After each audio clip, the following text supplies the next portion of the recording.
శ్రీమాత్రే నమ. జయ గురు దత్తాత్రేయ నమ.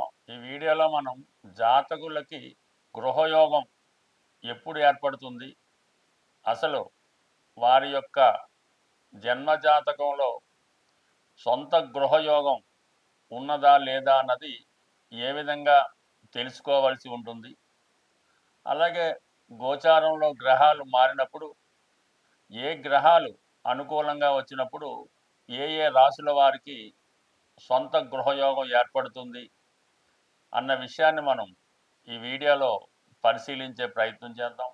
ముందుగా జాతకుడికి సొంత గృహం యోగం ఉందా లేదా తెలుసుకోవాలంటే చతుర్థ భావంపై మనం దృష్టి పెట్టవలసి ఉంటుంది. అలాగే చతుర్థ భావం, చతుర్థ భావాధిపతి, అలాగే కారకుడు కుజుడు, ఈ గ్రహాలు జాతకుడికి బలంగా ఉంటూ చతుర్థ భావంపై శుభగ్రహాల దృష్టి ఉన్నప్పుడు జాతకుడికి సొంత గృహయోగం ఏర్పడడం జరుగుతూ ఉంటుంది. అయితే చతుర్థ భావం కేవలం గృహానికే కాకుండా విద్య, వాహనం, మదరు, జీవితంలో సుఖ సంతోషాలు, ఆనందం, ఇవన్నీ కూడా చతుర్థ భావాన్ని బట్టే పరిశీలిస్తుంది. అయితే కొంతమందికి మంచి విద్య ఉన్నా సరైన గృహం అయితే ఉండదు.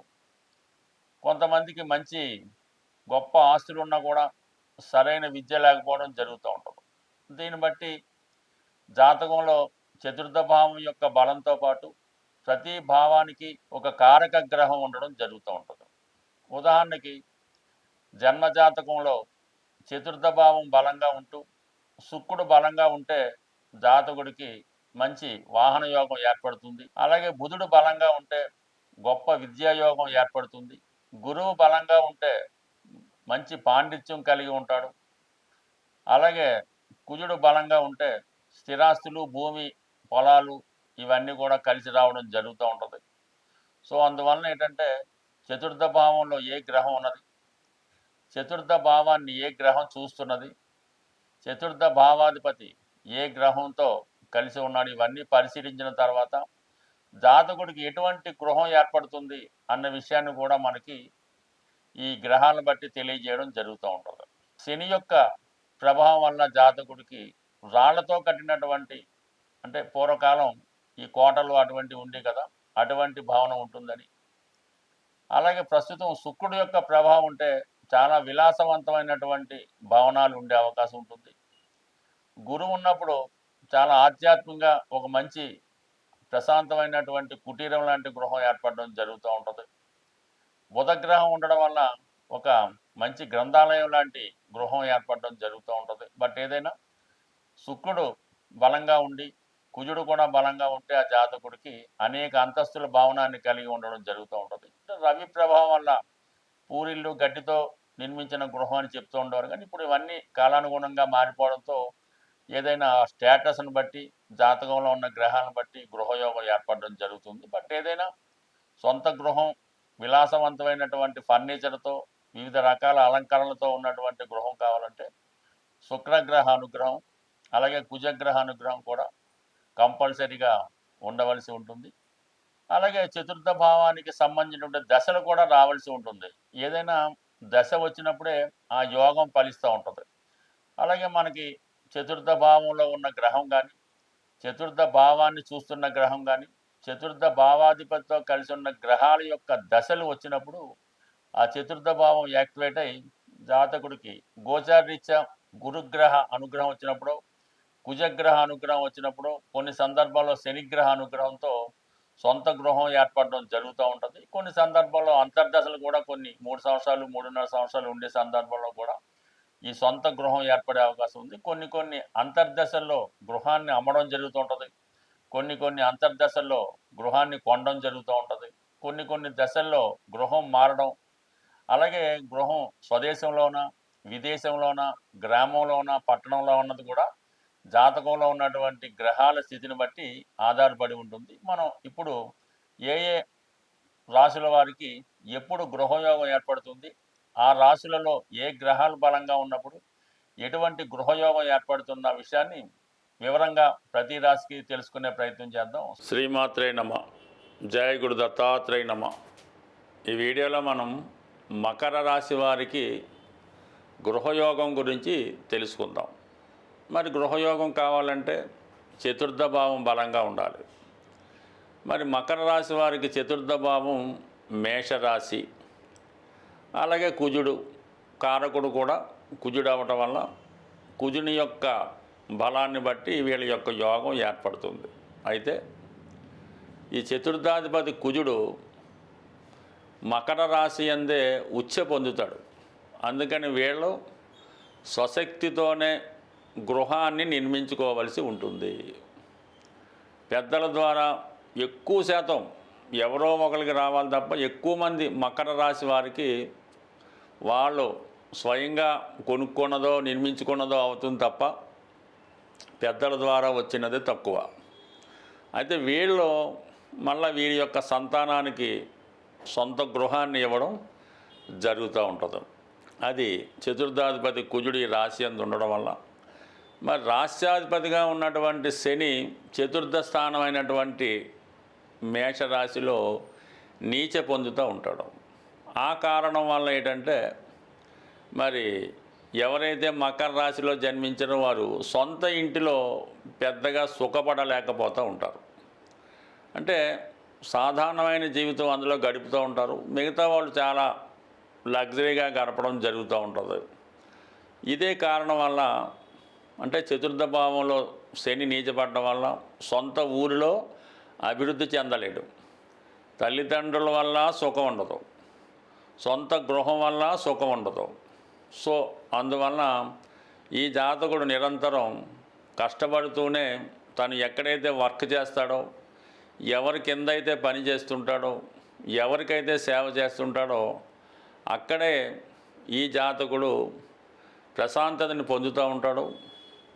తను ఎక్కడైతే వర్క్ చేస్తూ ఉంటాడో వాళ్ళని పైకి తీసుకొస్తూ జాతకుడు కూడా పైకి రావడం జరుగుతూ ఉంటుంది. అయితే ఎప్పుడు తను వ్యక్తిగతంగా సుఖపడడం అన్నది ఈ జాతకంలో సాధారణంగా కనబడ్డు. ఎప్పుడైతే సుఖపడదాం అనుకుంటాడో అప్పటితో ఆ జాతకుడి యొక్క అభివృద్ధి ఆగిపోవడం జరుగుతూ ఉంటుంది.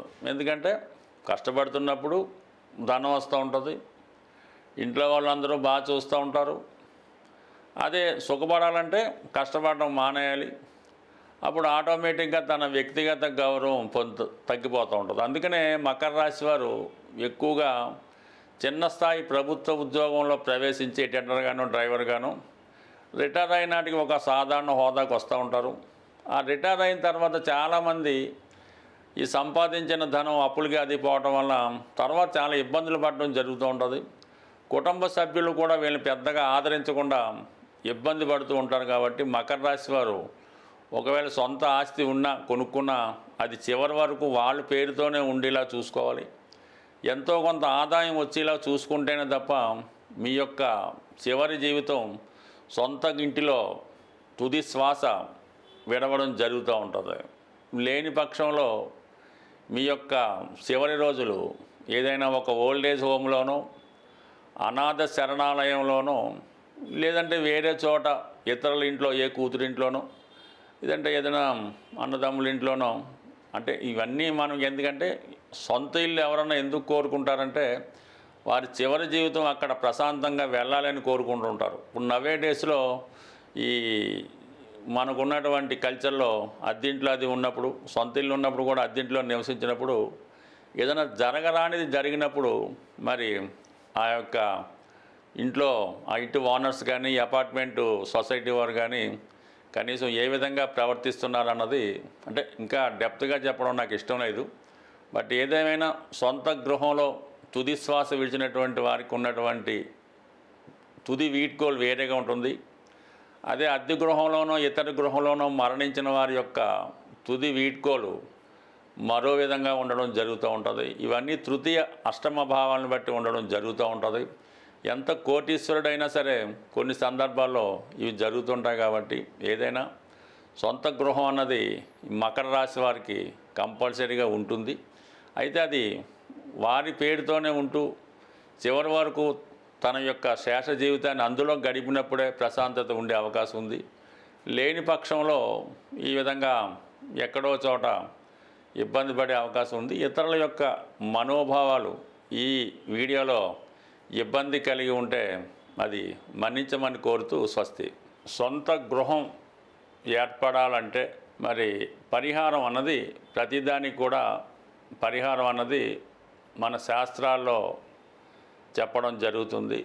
అయితే మన జన్మ జాతకరీత్యా చతుర్థ భావానికి సంబంధించినటువంటి పరిహారం అన్నది జనరల్గా దశ అంతర్దశలో అది పక్కన పెడితే కామన్గా అందరికీ ఉపయోగపడే పరిహారం ఇది కుజుడు సంబంధించింది కాబట్టి, భూమి కుజుడు కాబట్టి సుబ్రహ్మణ్య స్వామి అంటే కుజుని యొక్క అధిదేవతగా సుబ్రహ్మణ్య స్వామి క్షేత్రాలు ప్రతి రాష్ట్రంలో ప్రతి జిల్లాలో కూడా సుబ్రహ్మణ్య క్షేత్రాలు ఉండడం జరుగుతుంది.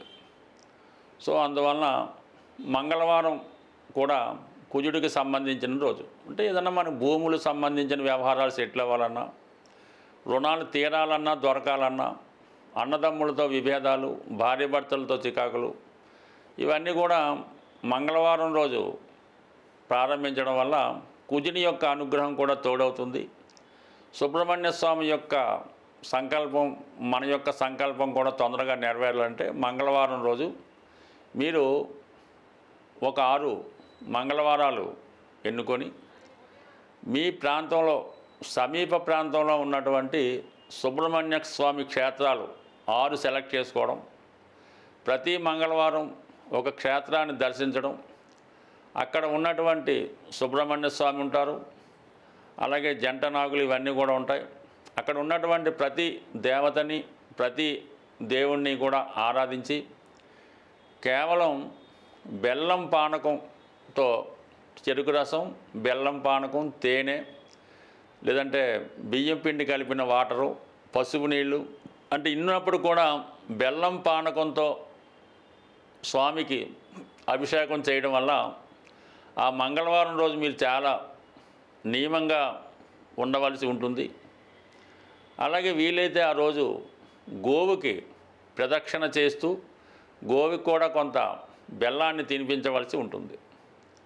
ఈ విధంగా 6 సుబ్రహ్మణ్య క్షేత్రాలు దర్శించవలసి ఉంటుంది. అంటే పెద్దవే అక్కర్లేదు, మీ ప్రాంతంలో ఉన్నవి బాగా ఫేమస్ అయినవి 6 క్షేత్రాలు దర్శించడం వల్ల, 6 క్షేత్రాల్లో కూడా విధి విధానంగా పూజ చేయడం వల్ల ఫైనల్గా మీ సమీపంలో ఉన్నటువంటి మోపిదేవి అవ్వచ్చు, ఈ బెక్కవాళ్ళు అవ్వచ్చు, స్కందగిరి అవ్వచ్చు, పళని అవ్వచ్చు, అంటే మీ ప్రాంతంలో ఏదైతే ఫేమస్ ఉంటుందో ఆ సుబ్రహ్మణ్య క్షేత్రంలో మీరు విధి విధానంగా స్వామిని అభిషేకించడమో పూజ చేయడమో అర్చించడం వల్ల మీ యొక్క సంకల్పం తొందరగా నెరవేరే అవకాశం ఉంటుంది.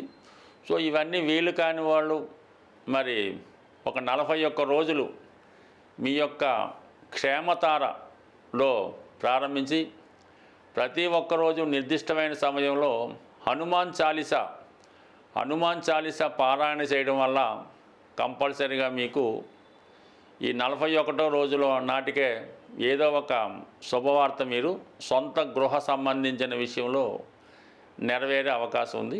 అంటే ఏదైనా మనం పని ప్రారంభించేటప్పుడు తారాబలం కూడా ఇంపార్టెంట్గా చూసుకోవాల్సి ఉంటుంది.